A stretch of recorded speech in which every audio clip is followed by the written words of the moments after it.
Hello, this is Lindsay Upton, the Quilt Quine, and I thought I would share with you an idea that I had when I was trying to do a customer quilt with huge 20-inch on-point block. I just could not fit a 20-inch on-point block within my machine's throat space. So it occurred to me that I could use triangle blocks instead. And of course you can buy them. There are one or two in the Q-Matic Design Centre, but then I did wonder if I could chop an existing block in half. Now, of course you can chop all sorts of blocks in half, but the results might not be terribly pleasing and leave dangly bits or lines where you just don't want them. So I found this block which behaved rather well, so I'm just going to show you what I did to it. So I've selected it, and the crucial thing is that it is simple, symmetrical, and it has an open middle part. I'm going to position it so that it's nice and square onto the grid like this, and I'm simply going to cut at a 45-degree angle. So I shall go over to my scissors, and I'm going to be using the screen and an angle. So the start point needs to be right in that corner there and end up in that corner there. So I'm just going to say go for it by clicking the green checkbox. So there we have a triangle block.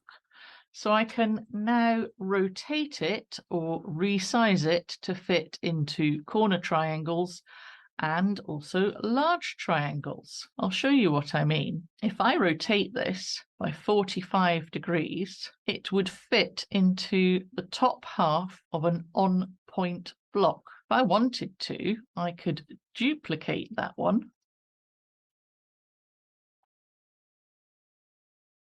flip it over by mirroring it, and then I will be able to work on the bottom half of my on-point block.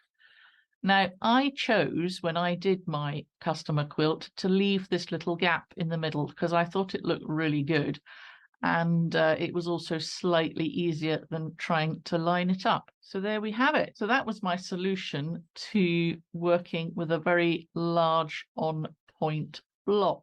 I'll just give you a quick overview on how I would place that half block. So I've taken the foot off my machine so that I can just see the needle, or I could use the laser as long as it's nice and accurate. And I will find the first corner of my triangle by moving the machine into position. Then I have to go to the pinpoint marker icon, click set for my first point. Then I move along only ever horizontally or vertically. I don't want the belts to come undone. Click for my next point, click for my third point. And at that point, I'm just going to put the foot back on before I forget. And I'm going to come across and connect and center those markers like that. Then I can move the design up into position. As you can see, it's too big. Let's resize it. I know that my triangle measures 19.5 inches across the bottom. And because I've already been placing these blocks, I actually know that it is good if I change that value to 17.5, and I should be able to move it into position. What I do then is go to actual size view, which is huge, and then just come out a little bit so I can see. There's the center. I will DQ all. I don't want to stitch that triangle, so I'm only going to select the pattern, check, and then I'll be able to press play to sew. I hope that has been a useful overview on how you can tackle a huge on-point block by placing triangle blocks inside it. Thanks for watching.